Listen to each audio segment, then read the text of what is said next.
Hey guys, thought I'd show you a little Unity project I've been working on here. So I got this pool table here, and the balls and all that, and I'll just go ahead and jump in and show you it in action. So how I have this controlled right now is I just use the WASD keys to launch the ball. So I'm going to go ahead and break them. Look at that. You might notice there's a couple console notifications popping up. I'll show them off when I'm done playing around here.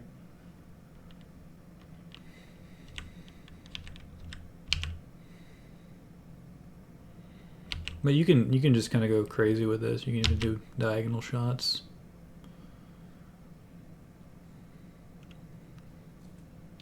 But we'll go ahead and stop playing for now. So we're going to go ahead and take a look. So every time one of the balls falls into one of the holes here, I have some sensors down here that pick it up and tell me which ball fell in which hole. So the first one is ball 10. It fell into the front left pocket, and so on and so forth. And I think I'll go ahead and show you some of the code here. So we're going to go ahead and start with force, which is the code for the ball here. I'll go ahead and open up in the text editor here. So this one, it's very simple. We just start using Unity Engine to start off with. Public class, the same name as the file here, and mono behavior, very typical stuff. And we have the public rigid body for the cue ball. And the void update right here is how we determine what keys are being pressed. So it starts with W, checks if it's being pressed. It'll say, hey, push ball forward, and push ball right, push ball down. And those all correlate to these. So we go down to here. We got push ball forward. Then cue ball equals get component rigid body.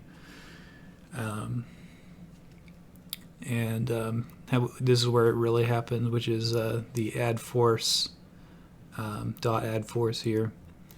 And using vector 3, and using forward, left, back.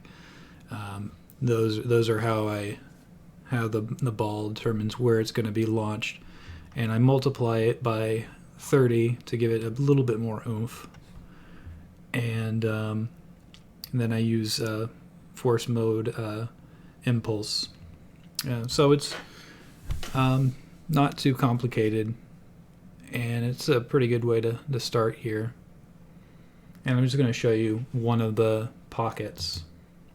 So the code for the pockets is the same for all of them. They just have different wording for each of the pockets. They're a very similar thing, except here I use the collisions, because I'm going to have to detect collision for the trigger. And same name as before. And I'm not going to go down the whole list of these, because it's all the same thing basically. And each time it's just asking, other game object, compare tag, and it picks the tag of the ball, and then here's the debug.log, and and here's the string that it will pop out with. So that's very, very straightforward.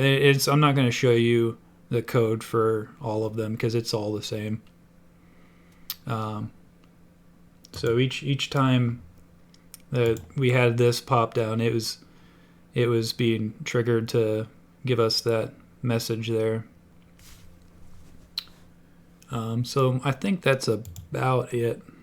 All I have to really talk about this for now. I'm gonna keep working on it, and